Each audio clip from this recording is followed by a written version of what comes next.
Hi, I'm Rick Dior, and today we're going to talk about sounds for playing jazz. And I'm talking about the drums and the cymbals that I use and that I recommend that my students use. So after I post a recent video on some cymbals that I use for playing jazz, I got a lot of emails, probably 50 of them, just asking me questions, and also got some comments on the channel, and I tried to answer as many of those as I could.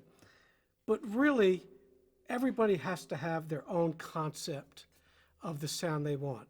And that comes from listening to players and records or recordings that you love. It also comes with playing experience. So when you go out and you're playing in a club or a concert and you're playing with a band and you feel like things aren't working, you don't have control over the time because you don't, maybe have articulate cymbals, or you feel like, the drums don't sound great if you would have recorded that concert and you listen back. That's what this video is going to be about. I'm going to talk about my concept for sound on a kit when playing straight ahead jazz. But this also goes for avant-garde jazz and maybe some other kinds of jazz styles, like playing Latin jazz, second line kind of things. Anyway, so this particular kit right here is a kit that I gig with here and there. It's a very small, cheap, lightweight Gretsch kit. It's called a Gretsch Catalina Elite kit. There weren't many of these made. This one, I think, was made in the early 1990s. And it's got a true 16-inch bass drum. I think this kit was available with an 18-inch as well. But there were some made with a 16, and I'll show you some pictures here on the screen. And it's not a converted floor tom. It's a true 16 by 16-inch bass drum. And it sounds great. It's really light. I could fit it on a cart with the rest of these drums, a couple cases. And I'll show you a picture here, or a video here, of where my beater is hitting.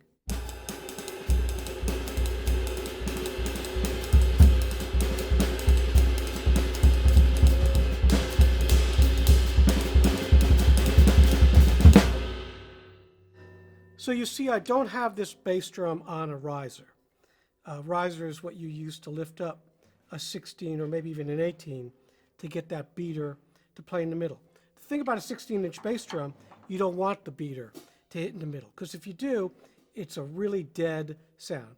And especially not for playing jazz. If you're playing any kind of funk stuff with a 16, and I don't know if you would do that, but if you are, you probably want it closer to the center. Now, the center of a drum, that's called the node. That's the driest part of any drum. If you hit a timpani in the middle, you'll notice you don't get any overtones. It's the tightest part of that particular head on that drum. Same thing goes with the 16-inch bass drum. So I have my beater, as you see here. That beater is hitting about maybe 3 inches from the top where the rim is. And that gives me the most ring, which isn't going to be much on a 16-inch bass drum, but gives me the most ring and also a combination of depth. So the most ring and the most depth from this particular drum. So the moral of the story is pay attention to where your bass drum beater is hitting, be it a 20-inch drum, an 18, a 16. It doesn't always have to be dead center. And a lot of times if you're off center with it, you get more of a round, ringy sound than you will an attack, which is not necessarily what you always want when you're playing straight ahead jazz. So that probably answers a lot of your questions about this particular small bass drum. Now, as far as snare drums go, I've been doing some videos with that small 12 by 6.5 Slingerland. This is a different Slingerland drum. This is the old Sound King. I own several of these drums, and as you probably know if you watch this channel, it's one of my favorite snare drums. It's a cheap drum. Usually these can be had for $300 or less, and you should buy 2 or 3 of them, so if the parts break down, you can replace them. That's what I do. So this has the old Zoomatic strainer. Now the good thing about this drum, it's what I call a wet or loose sounding snare.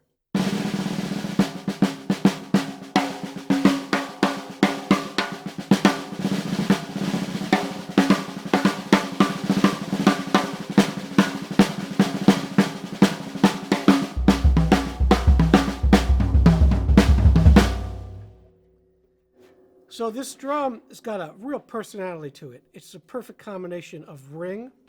Of course, I'm not using any muffling on it. But it's a combination of ring, impact, and snare sound of any drum I've ever used for playing jazz. And there's lots of different drums. I even have a video on drums I use for playing jazz. You can search for that. And that's got some different drums in it. But this drum is a great loose or wet sounding snare. And it goes really well with these old Ks.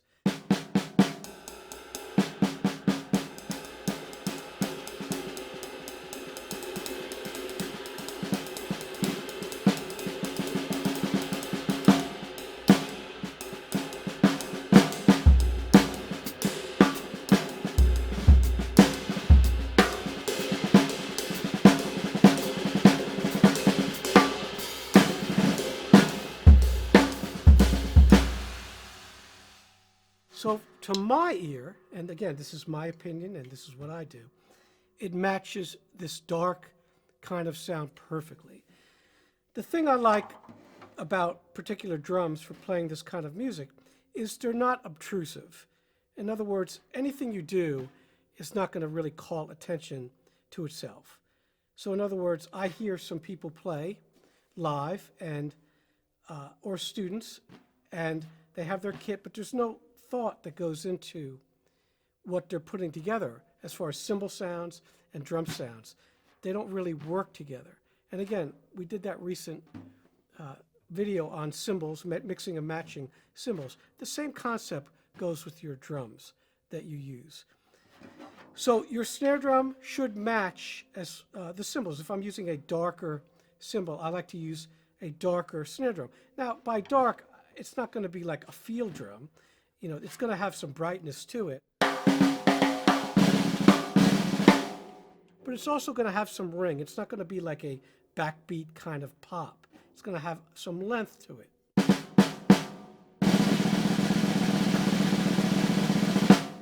So when you play rolls, they're full and thick and supportive. All right? And just like when I talked about in that video about the cymbals, about having different pitches, and that all your cymbals on a jazz kit should be crash and ride cymbals. The same thing goes for a jazz snare drum. The rim shots should be very pure. The cross rim click should be dominant and almost warm sounding.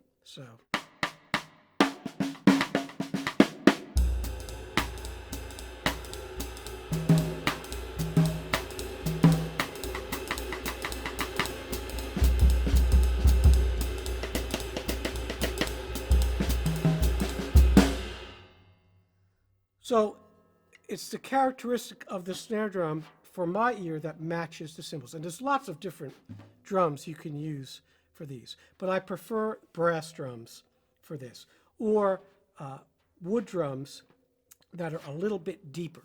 So maybe a 7 or 6.5 wood drum works well for that. Now, if you want that kind of Roy Haynes snap, crackle, and pop sound, you can use a 4-inch snare. Like a good one is the Premier drum that I showed in that jazz video, and I'll reference all these videos in the description. But that's called the Royal Ace, or there's older ones as well.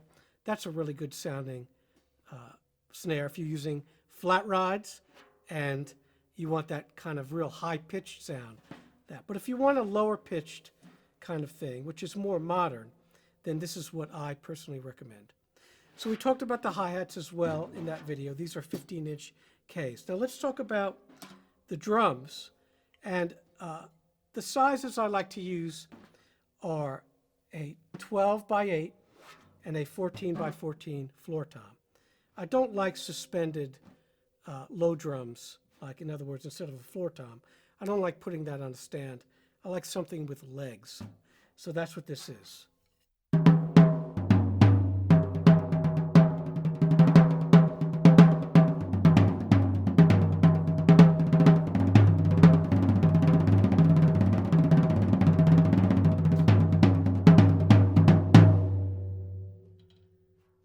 Now, as far as tuning goes, I'll normally tune my snare drum to a G or somewhere around there. And then the bottom floor, I try to get close to an octave.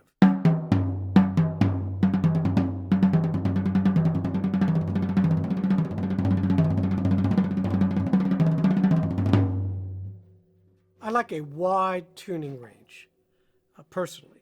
And also, when you're playing this tom here, it should not make the snares activate too much.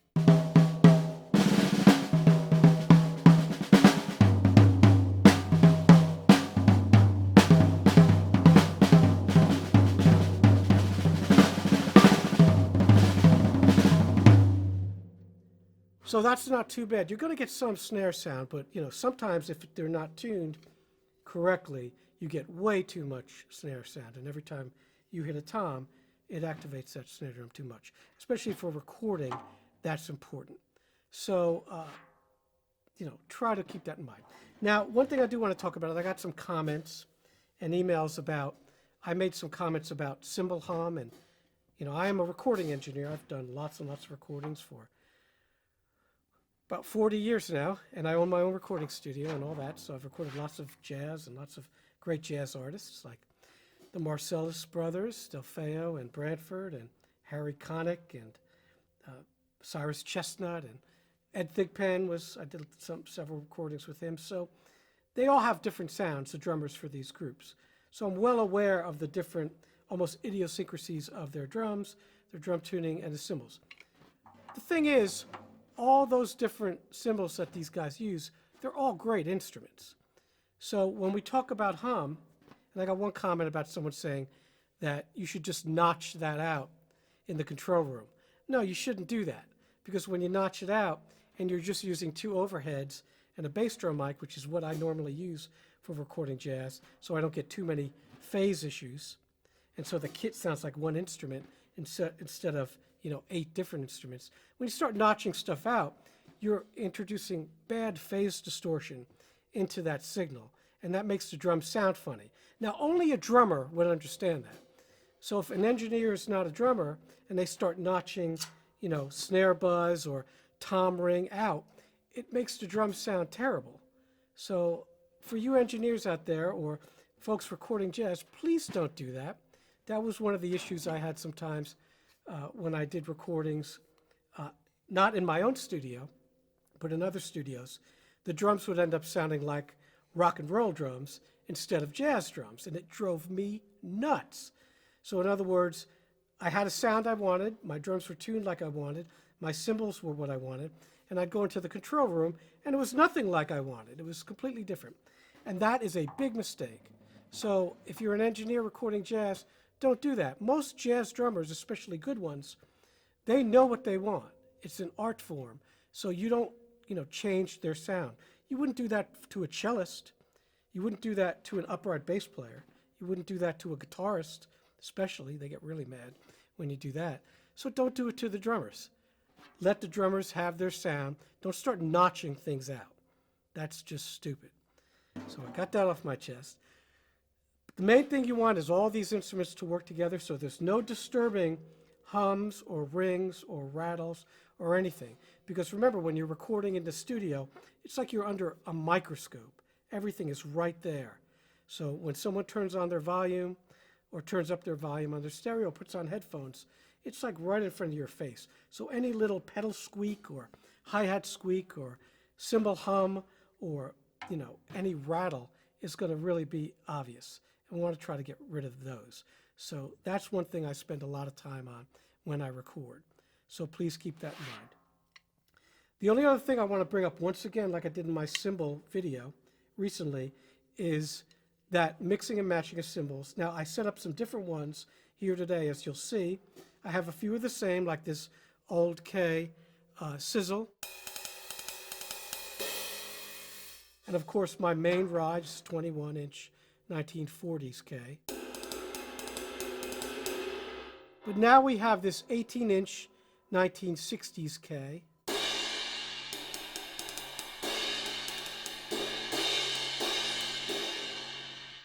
And this 18-inch 1950s K with rivets. So let's just go over these pitches real fast.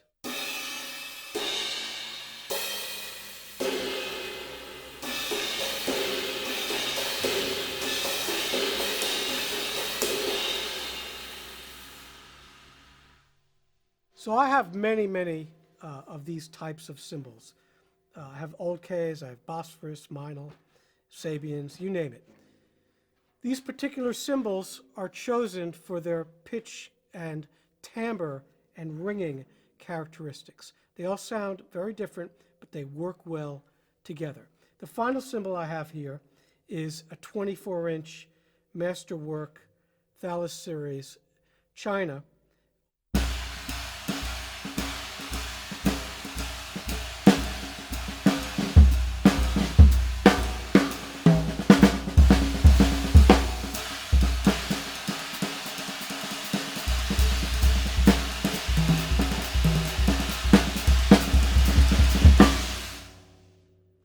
To me, that's just nasty.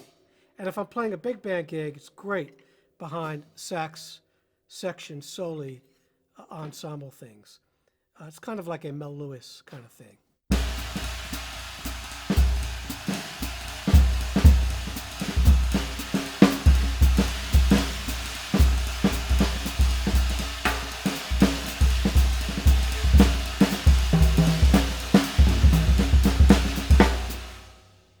So I'm normally going to use one of these when I play a big band gig or a jazz gig. I just like that dark, kind of, like I said, nasty sound.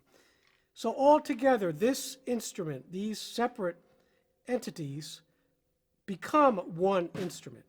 And that's the goal you want. So the timbres are similar. Nothing sticks out when you're playing, like, oh, there's the snare drum, or there's that cymbal.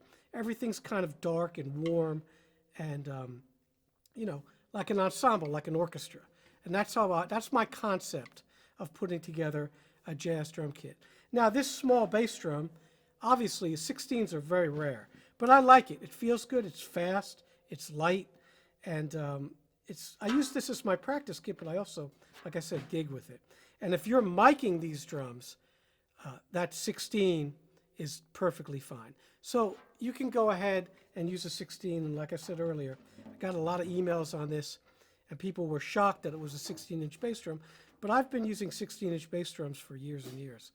Some were converted floor toms, others, you know, like the Yamaha hip gig. I used to use just that bass drum. I didn't like anything else about it, but I liked the bass drum. So Sonar makes that Safari drum set. That's a little 16. That's a great sounding little kit.